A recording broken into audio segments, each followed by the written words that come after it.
Thanks, Innocent, for that that ambush, but let's say I'll take it on. Lawrence, you've come into a country full of guys with passion for the game. We've had a chat earlier. I mentioned the kids out there want to learn. The kids are eager to learn something new. Briefly, if we go back a bit, we had our elite league, I think, over the last 2 weeks. And what came out of it is something that I can say personally I'm proud of. I didn't expect players to play that kind of cricket after 8 months in the doldrums. But at the end of the day, I think the group is actually willing to learn something. Moving on, I believe as we share a drink, a couple of beers, we'll have more ideas exchanged there. You said it earlier, ideas are not usually exchanged when you're not having something with some certain percentage. So I'm up for the chat, I'm up for the exchange.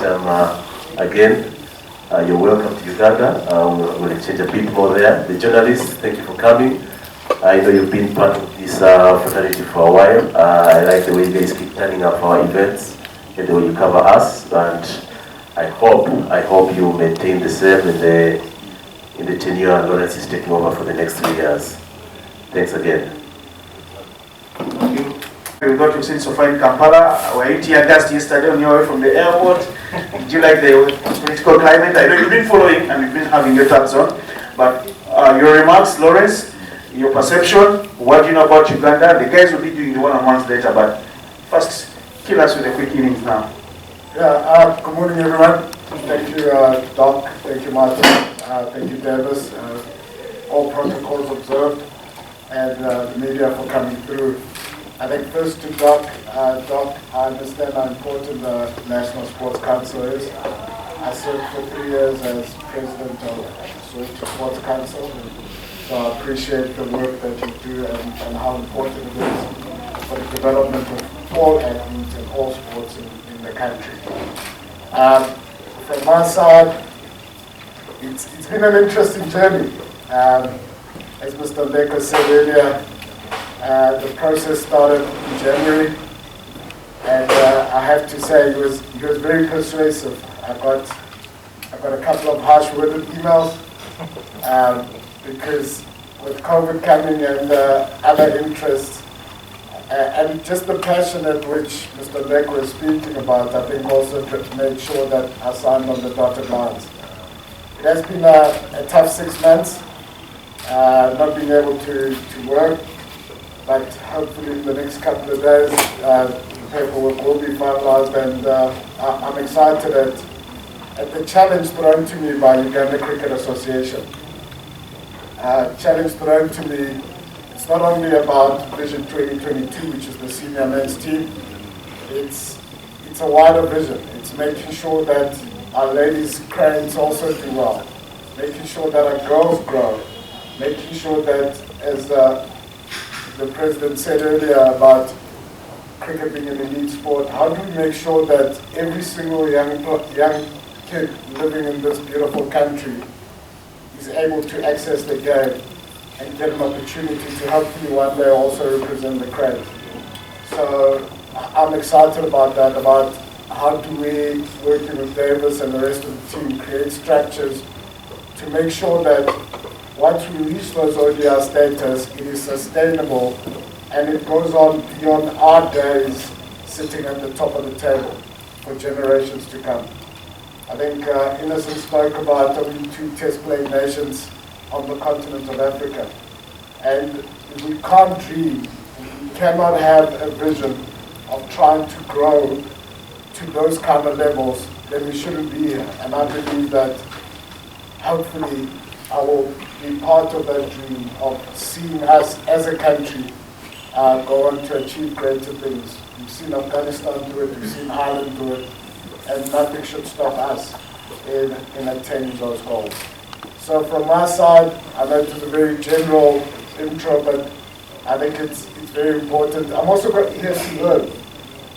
I think it's also important to learn the culture, Hopefully in the next, I'm going to give myself a target of 6 months, then I'll do a whole press conference in the local language.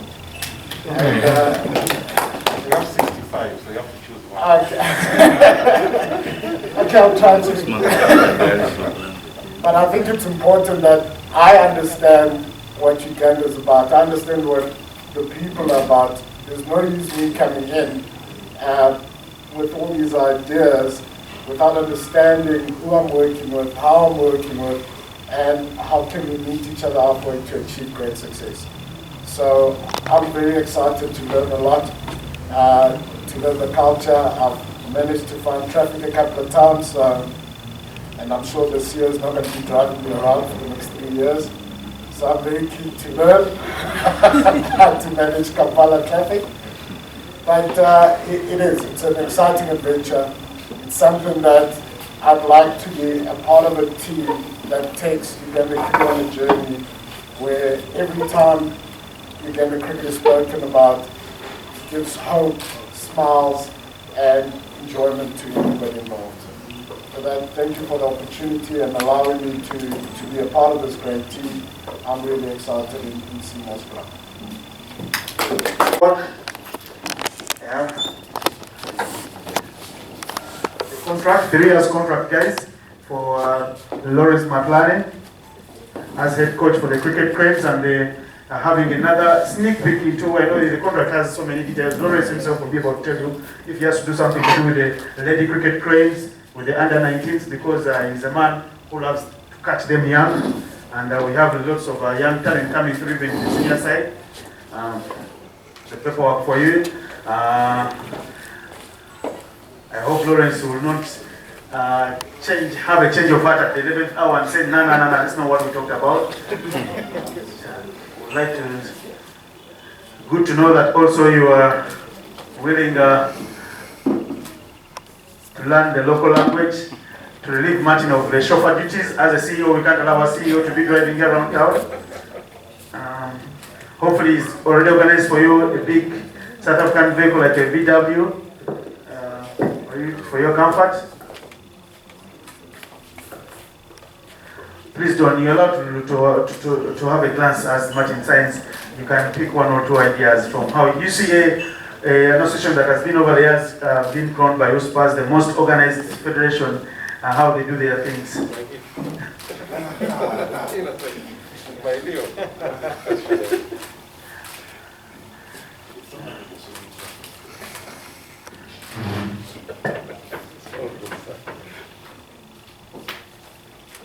Lawrence is quick to sign. Looks like zero canvas after this. He's done this over so many years with a long coaching career, starting way back, say 2001.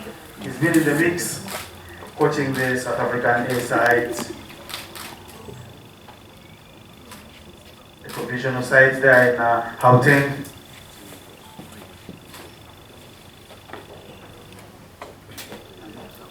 And he's not very old. He's as old as some of you journalists. He's only 43, Lawrence. You make me cry.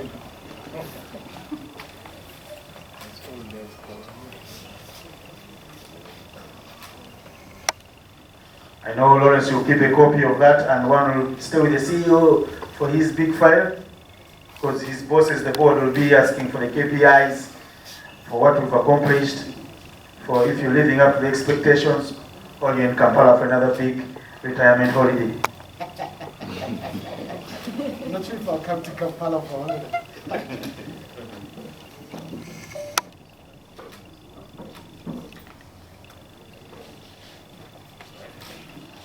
You can stand up, Davis, and clap along. Yeah, that's a very monumental photo. That's a historic photo. Uganda getting a big man from South Africa to spearhead our dreams, our campaigns, to help us dare to dream differently.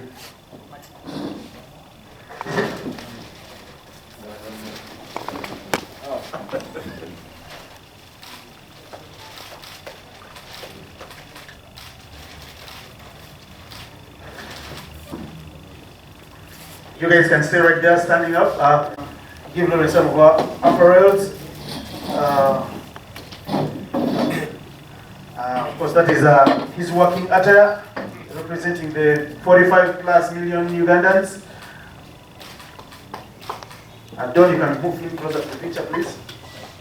Davis too, please, you can touch the shirt. I know you guys are wearing masks. Touch the shirt, Davis, please. Touch the shirt. Yeah, let's see the name Mahatlane out there spread out. You can also flip the side and the front side, people can see which country you're representing. Yes. Yeah. Lawrence, for you, hopefully it fits him. Martin, you can also hand over to Lawrence a couple of 2 spare masks because at training, he will need them. And let's hold out the masks, the shirt, and the contract together for the one picture. Yeah, you can hold the envelope. Yeah, the envelope. You can use the envelope. Yeah. Spread out the shirt.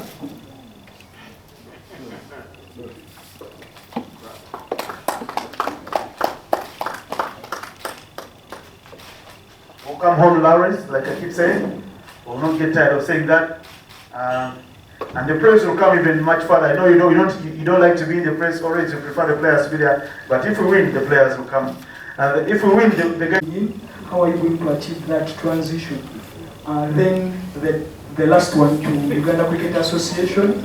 I know it's very difficult for you to reveal the main details of the coach here in Uganda. One of the federations, that's Federation of Uganda Football Association, the national team coach is paid by the government. I don't know, is Mr. Lawrence going to be paid by the government, by UCA, by ICC, or anything? You can give us an insight. Thank you very much. Thank you, Brian. Please go right ahead, Lawrence. Okay, thank you. Firstly, I think part of the reason why it's taken us so long is obviously due to COVID. You know what's happened in the world, and it hasn't been easy for any sport or anybody to go through. Secondly, with terms to the Elite League, I was really excited. I think David said it beautifully earlier. For the amount of time the guys were off the field, to see some of the skills that they displayed was very pleasing. Your third question is about senior players and some of the upcoming youngsters. Again, I think everything has a time, and it's important that we give due respect to the guys that have performed and have done well. And also a generational mix is not such a bad thing. So again, not knowing people or not knowing everything well, it's not a decision I'm going to make sitting here. It's going to be a long-term decision with a team around me talking and discussing throughout. And the players will be a very important part of that. I think that Doc said it earlier. Players for me are number one. They are the people that are ultimately going to make us the best team on the continent. And the last one was the fourth one to me? The realistic. Yeah, again, the realistic chance is we don't know what's going to happen. We don't know which tournaments are going to take place. We don't know. We haven't got a final structure from ICC to tell us when to go. So we would love to say it's realistic given our talent and our ability, and but we need to get the opportunity to play. So at the moment, the first ICC tournament, if I'm not mistaken, and Mr. Lego can correct me, we're due to play in April. And hopefully that takes place, and we would have had enough time and enough tours to prepare for that and make sure we stay on top. And we've got a lot of good natural bowlers. I said to the CEO yesterday, I believe we are more than capable of being the best fielding team in the world. Does not matter whether we're talking Australia, India, South Africa. I believe that the athleticism of the Uganda players is beyond anything I've seen before. So I believe we will be the best fielding team in the world. The biggest issue I have, and Dex and I have had this conversation on the phone, it's about batting. I think just throughout, I spoke to a young lady yesterday who told me she scores a lot of runs. She's got 200s. So I said, why did you not convert those 50? So for me, batting is going to be a focus, and batting is about hard work. It's about a lot of time. It's about playing a lot of cricket. So going to question number 2, it's the conversations we're going to have to make sure that our youngsters get an opportunity to play cricket. Not only locally, not only at school, not only in villages, but hopefully we can grow that brand from a very young age. So that for me is key. My personal targets at the moment is first to get to know the players. Hopefully we'll have a tour happening in the next couple of weeks, and I think it's about how we start off, how we make sure we're in sync with what Jackson, Dennis and the guys have been doing with the squad. So for me, as I said, it's my first objective is learning not only who the guys are, but what they do. Area. And the coach talks of growing skills of the young boys and playing a lot of cricket. At that situation, do you feel having one tournament a year for these kids in school, which is the top source of the talent in Uganda is now, in line with what the coach wants? They used to have a lot of games. Thank you so much for that question. I'll direct that to my department manager. Thanks for that question. Yes, one tournament a year we felt is a bit below the belt, and moving forward into the next year, we've actually revamped the school's cricket system. You'll realize they'll be actually playing longer and we'll play more games. In the past, we had qualifiers, which used to run, I think, over a month or two. What we're doing now, we're getting the schools league in, and we're allowing these kids to actually play each other twice, thrice, 4 times, all the way from Feb up to when we have the cut-off point. That's about July. That's about a month before the school's tournament. So you'll see that the kids will actually play more cricket this time around, which actually is what we want to see. We want to see guys play more cricket. In turn, we get out better results, we get out better skill.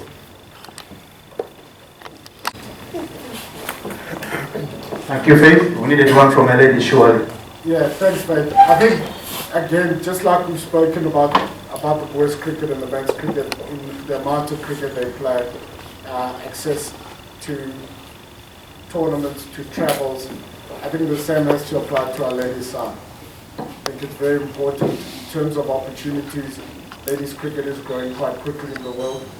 I know there was a planned under-19 World Cup for the first time for young ladies next year. I'm not sure how far those processes are, but that it's also important that we give the ladies a fair crack and a fair opportunity at playing. First impressions, I think it's very hard. I saw everybody wearing the jerseys, so I nearly started crying because I'm melting away at the moment. But I really enjoy the country. It's been an amazing 24 hours since I've got in, and with the exception of the traffic, everything else has been perfect. Thank you. Yeah, good man. Yeah, I think again, from a conversation point of view, I really want guys and girls to be playing as much cricket as possible at a certain level. I think to just wait for a tournament, and we spoke about the middle ground, so for me it's going to be how do we find, whether it's in the senior men, senior ladies, the emerging team, how do we make sure that they go on tour, they play against better opposition, so that when tournament arrives, it's not a surprise, the quality of opposition. Just to maybe spend 30 seconds on it, part of my job at Cricket South Africa over the last 6 years was how to develop the next generation of cricketers.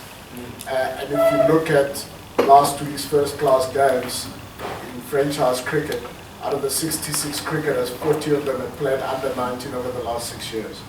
And if you think of what they did prior to that, they've gone on tours of Bangladesh, they've gone on tours of India. They didn't go on easy tours. The results might not have been great for under 19s, but in terms of growth and development, I think South Africa will reap the rewards for the next 10 years. And it's that kind of experience and those kind of conversations that I'll be hoping to have throughout my tenure. Yeah. You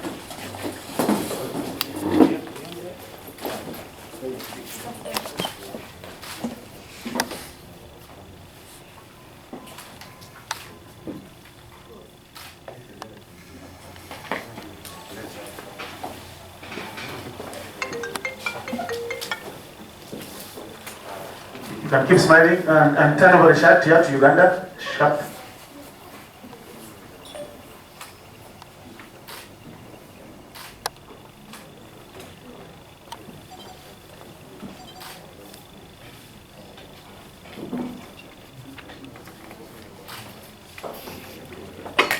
Thank you guys.